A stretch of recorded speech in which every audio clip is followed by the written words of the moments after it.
15. From Victim to Victor.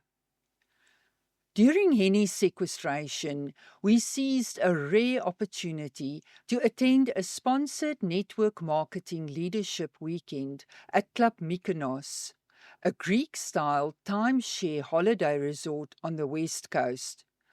I sensed a flicker of hope, a beacon of light, an escape from our grim reality and the stresses of sequestration, if only for a weekend. We had a van at the time, unreliable, but our only means for the 500-kilometer drive from Oudtshoorn. I invited my mom and dad to join us, turning the trip into a family outing, and they excitedly agreed to care for Johan 13, Gurik 12, and Esther Marie 6. The children's excitement was palpable, but I was equally desperate for a break and eager to mingle with others. However, our journey hit a snag just 200 kilometers in. The van broke down, requiring an impromptu roadside repair. My dad suggested turning back, but I refused to give up. "We'll get it fixed," I insisted firmly. "We're going." The children's disappointment reflected my own, fueling my determination. After a 4-hour delay, Henny finally resolved the issue and we continued our journey. However, another challenge arose. The side door kept opening while driving. To compensate for his short stature, Henny drove with extended pedals and sat on a thick cushion. Every time the door swung open, he would pull over to the side of the road and Johan would kick it shut. My dad secured the door with ropes, adding to the makeshift solution.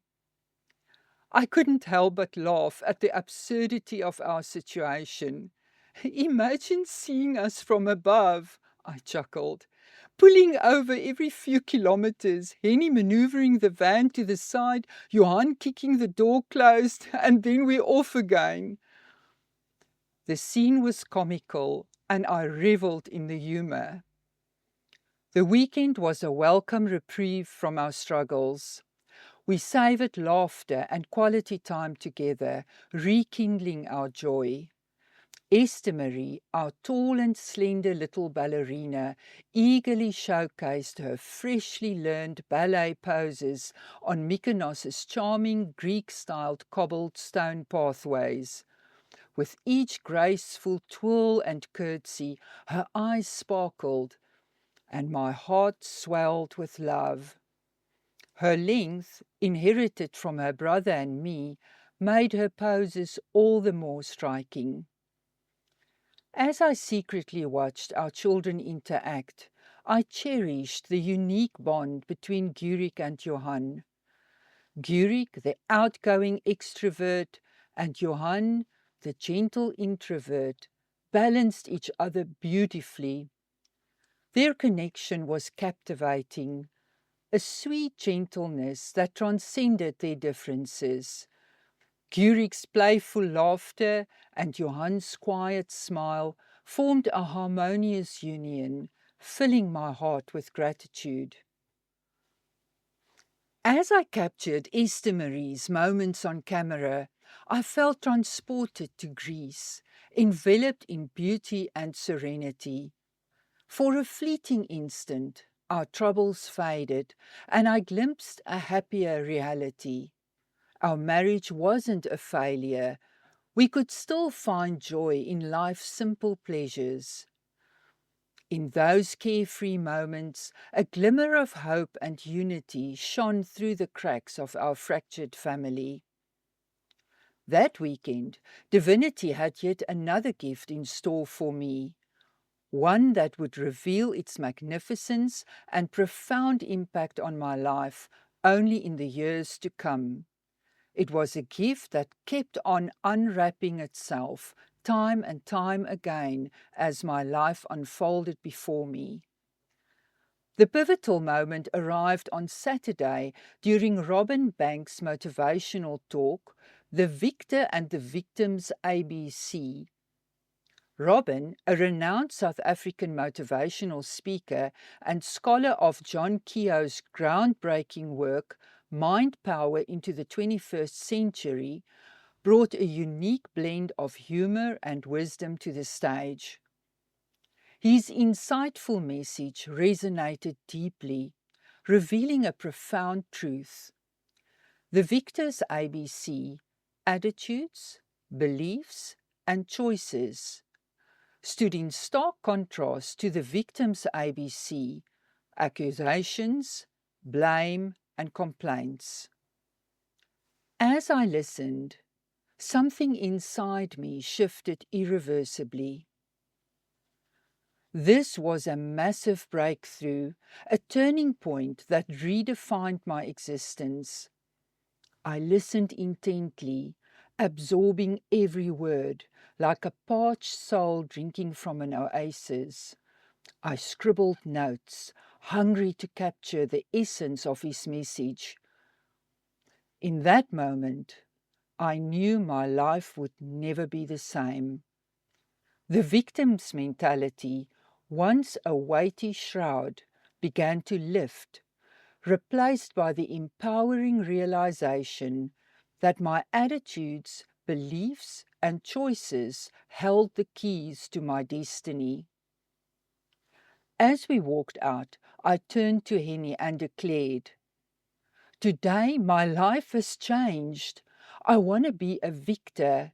From this day forward, my attitudes, beliefs, and choices will shape my destiny. I'm all in." I awaited Henny's response, hoping he'd share my excitement and join me on this new path. Instead, his quizzical expression and faint frown between his eyes left me uncertain. The silence grew awkward, and I realized he had no intention of engaging. After a pause, he shrugged, his dismissive body language unmistakable, a clear signal that the conversation was closed. But I felt a fire starting to light up in me, a passion, a resolve to not let the sequestration and all the life-altering changes we were about to face, Henny closing down his practice and starting to work from home, his building being sold, our house being sold, get the better of me. That I could do nothing to change these circumstances, but I could work on my ABCs. Back to school for me, this time to the school of life, the most important school of all. On the way back, the vibe in the van was festive. I was on an absolute high. The children were elated. They had so much fun, and many jokes and laughter floated around. I asked each one what the highlight of the weekend was for them personally, and received endearing answers from my mom and the kids.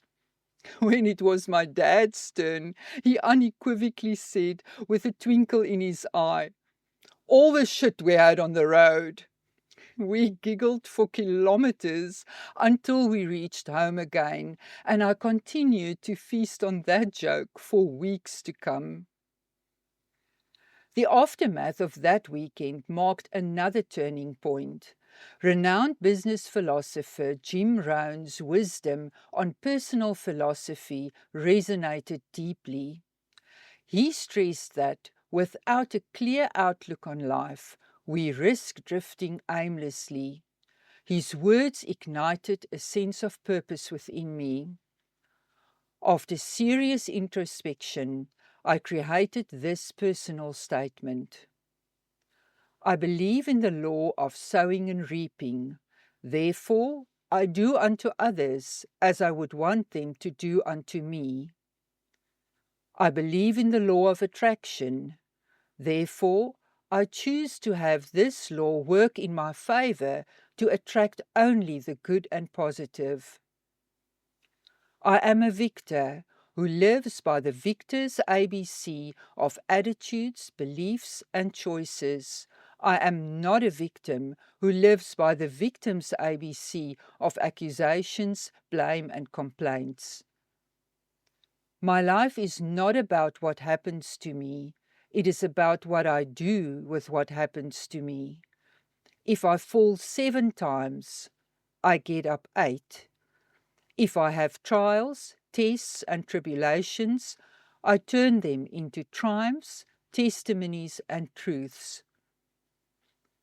I take full ownership of my life and of every choice and decision I make. I am honest, trustworthy, reliable, and compassionate.